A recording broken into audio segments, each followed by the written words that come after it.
Albert Pagara talo kay Batergashib, napinsala ang balikat.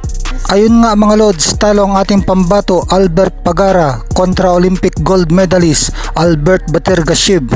Nalimitahan ang kakayahan ni Pagara dahil sa pinsala sa kaliwang balikat. Nagtapos ang laban nung round 4 dahil hindi na makapagpatuloy si Pagara dahil masakit ng kanyang kaliwang balikat. Kaya dahil dito panalo si Batergashib via round 4 stoppage. Nag-message naman si Pagara sa kanyang mga fans pagkatapos ng laban. Sabi niya sa kanyang post, "Good morning sa inyo, hehehe. Bawi next life mga kabunal." Bukod sa kanyang pinsala ay natalo din sa patama si Pagara.